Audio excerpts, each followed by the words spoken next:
Stop the disrespect of Black I've Americans. already apologized to the Black Americans for all the disrespect that the island people, the Africans, the Spanish people, all of us that are in America, all the people that we know we're not white, but some of you still think you're white. But I have apologized to Black Americans because we have disrespected them. We have disrespected them. All our immigrants, we have disrespected them. They are right. They have been fighting and fighting and fighting. That is why we were even allowed to come to America. And yet still we disrespect them continuously. West Indian people, island people, Africans, Spanish people, wherever you are, from South America, from DR, from Puerto Rico, wherever you are, we have disrespected Black Americans. And we don't understand that they are right. They have been fighting. And it's because of them why we were even allowed to come to America. We have to cut out this shit. I don't want to see none of this shit anymore on social media. We are fucking one. We are all fighting for the same cause. We are all fighting for the same cause. We are all black. Do you think that the system sees us as any different? We are the fucking same, and they have been fighting for us, for black people. So cut that fuck. So things is really heating up across America, across Black America, with this boycott that's scheduled for August 1st of Black Americans, foundational Black Americans boycotting all African hair salons, restaurants, and everything else. Now, this situation has been a long time coming because there's a lot of African, and I'm not saying all because I have some real great African friends that I work out with and train in the gym with every day. They're 10 toes down, and I learned something about Africans coming off the continent. Not all Africans have the same thought process. A person from Mauritania doesn't think the same as a person from Ivory Coast. A person from Ivory Coast doesn't think the same as a person from Zimbabwe. They all have different experiences based off of colonialism and the way that they see the W man and the Arabs. And I learned this. It's not just one big utopia where they all thinking or operating the same, right? Well, despite that, there's growing issues of Africans coming to America and talking down on Black Americans while benefiting from the things that our ancestors fought for. You know, they come here and say, you guys are lazy. You guys are not willing to do the work. You guys don't understand the poverty we come from, and we're outproducing you and outperforming you. And we're looking at them side-eye like, what? You know the only reason why you came here because we wanted our numbers to get up against the W man. So we wanted to, we fought to get more of you guys imported here so you can join us in the struggle.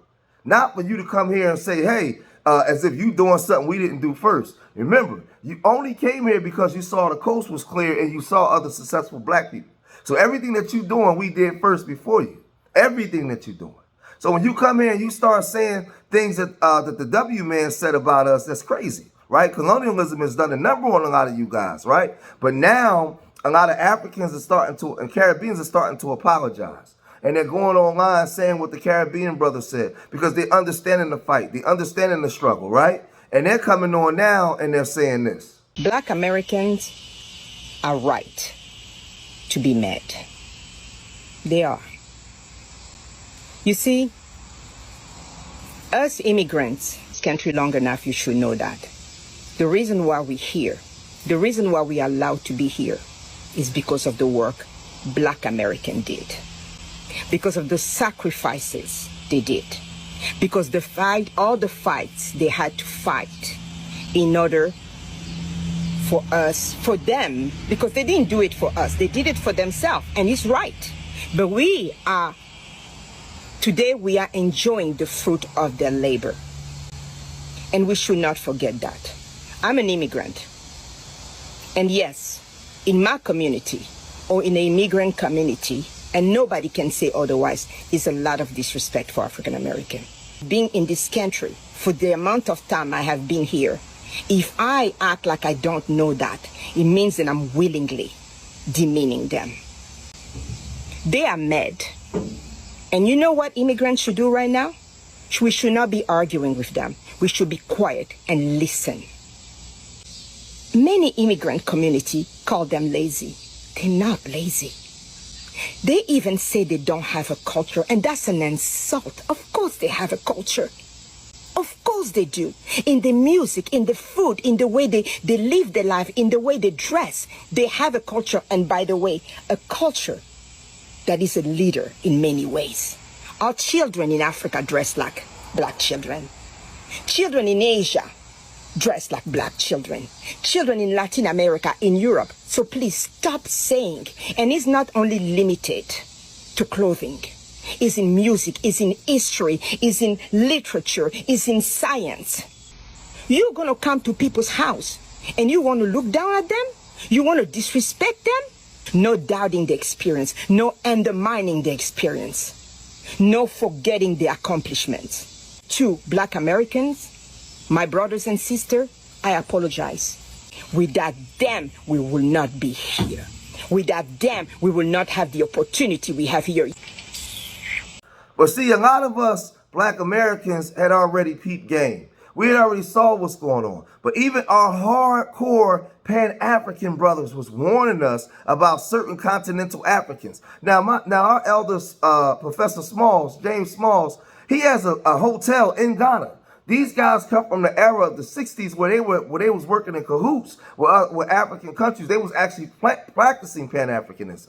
And Elder Smalls told us about what colonialism did to a lot of the minds of the Africans and how they thought that they was better than us and how they looked down on us and how they had names for us and they called us slaves. Now, mind you, when we were young, we bust on Haitians and Jamaicans and each other, right? That's being young, immature, undeveloped brains. But we talking about adults.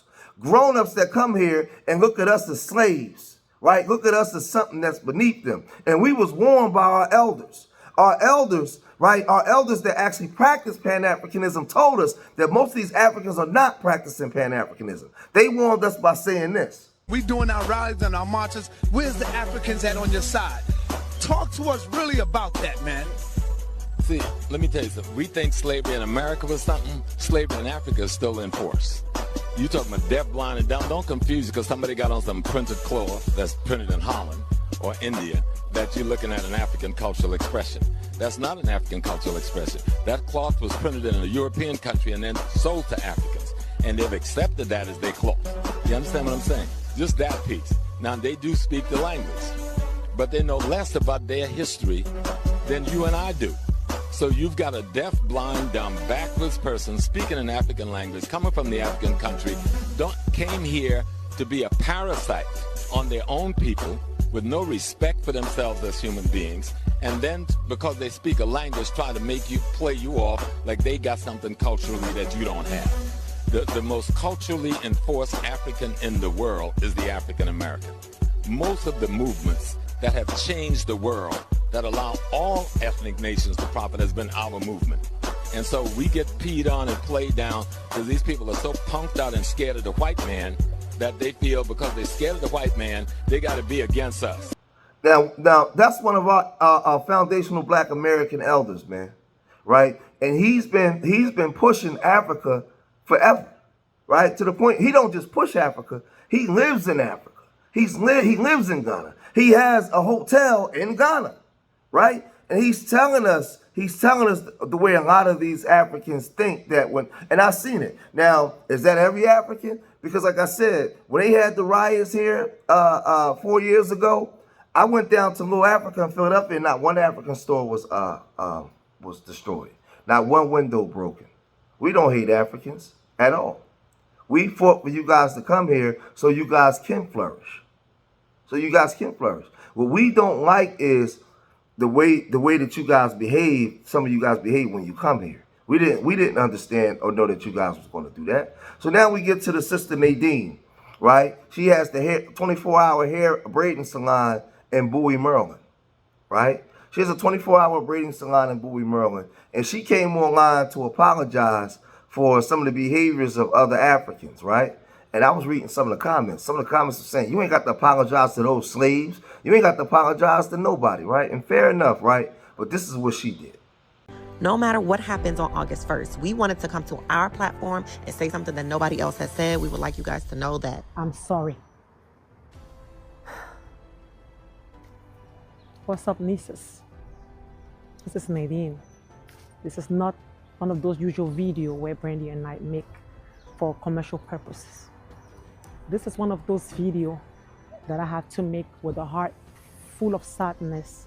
I know that you have seen videos and videos about the drama happening in African shops where our client get disrespected, insulted, humiliated, and it has been the top one topic going on TikTok.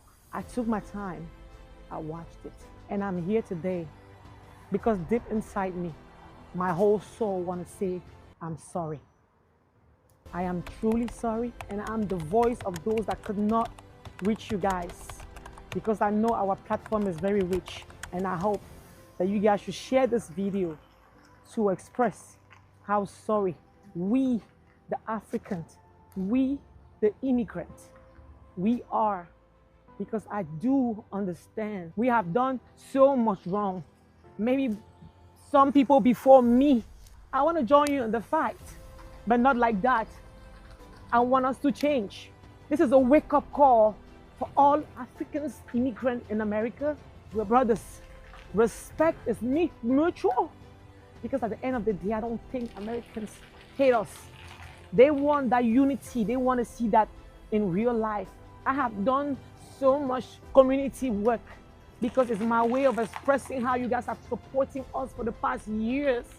Sometimes words are not expressing what you feel. My actions speak louder than my words. And I have tried to do it for years. Those that follow me understand how much I value my clients. Today, I don't live for myself. I live for others.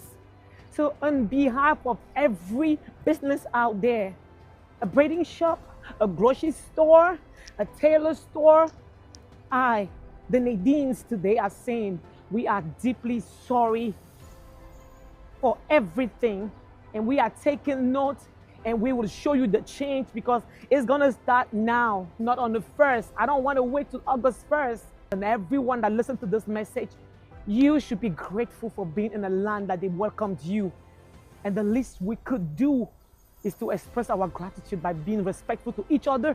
God help us. God help us. Now, see what happened when you have stuff like this. A. Philip Randolph, back in the 30s and 40s, complained about the immigration policies because a lot of these immigrants was coming here and they didn't understand our struggle and our fight. And I want you Africans to understand something. We don't hate you guys. We never hated you guys, right? What we're confused about is when we have our struggle and our fights, you guys are not there with us on the front line. That's not what we fought for you guys to come here for. You guys come here, you create your stores. We patronize your stores. You come here, you go to school. Some of y'all go to HBCUs. You're allowed to go to colleges, even the European colleges, the WMAN colleges, right? And you benefit and you flourish. But you're only able to do that based off of what we fought for you guys to do it. For you guys to turn around, go get you a W wife or a W husband, talk down on us and say we talking xenophobic. How? You can never say that we talking xenophobic because the history is on our side. We have a history of fighting for you guys, loving on you guys. Actually, when you guys move into our communities, sharing our communities with you guys, we have a whole history of that. A whole history. You guys have a whole history of staying distant from us and talking down on us and speaking in your language about us. That's what you have a history of doing. Not showing appreciation for saying, well, damn, in my country, I couldn't do this. You actually think that the W man is allowing you to do this. No, they didn't even want you guys in the country. That was my grandparents. And this is the truth. This ain't hate. This is the truth. This ain't xenophobic talk. It's decades of you guys coming here and looking down on us and saying, well, we was told by the W man not to associate with you people. Decades of you practicing the same tribalism that you practice in your own country. When you come here, we all supposed to be black, operating as black. That's the way it's supposed to be. So it's not just hate from anywhere. And then this is the thing. You guys are already delineated because God, and you're not African. You're from Ghana. You're not African. You're from Nigeria. You're not African. You're from Uganda. right? And that's the way you guys operate. A person from Uganda is a foreigner when he goes to Ghana, right? We thought that Africa was this big utopia. No, you guys deal with each other based off a tribe. You don't even see yourself as the same people. You're not practicing Pan-Africanism. And what I don't like is a lot of my brothers and sisters over here that practice Pan-Africanism make y'all believe that you guys are infallible, like y'all don't do wrong. So when we call you guys out, we gotta argue with our own brothers and sisters here about y'all behavior, because they make excuses for y'all. A lot of our Pan-African brothers make excuses for you. You guys live on your land. You got your same intact language, your intact culture, everything. But you're fleeing your land to come here to benefit off things that we fought for, and then have the nerve to talk down to us and say that you outperforming us. I'm going to say that again. You flee the country that you came from. Come here, benefit off the resources that we fought for, and then have the audacity to say that you outperforming us. That's the issue. It has nothing to do with nothing else. That's the issue. I couldn't even imagine myself going to Ghana, being in Ghana or Nigeria, talking down on the people and having the audacity to say that I'm outperforming them when I'm in their house. Who the hell do I think I am? What kind of foolishness is that? You don't see South Africans complaining about the black Americans there. I'm not going into somebody else's house and behaving like that. But you guys come into our house and tell us we have no culture. And tell us we have no culture. Well, if we have no culture, why did you flee from yours to come here to benefit from what we established here? For you to be able to even have a platform, we got to have some form of a culture. That we influence the whole world, everybody copying us. We got to have some form of a culture.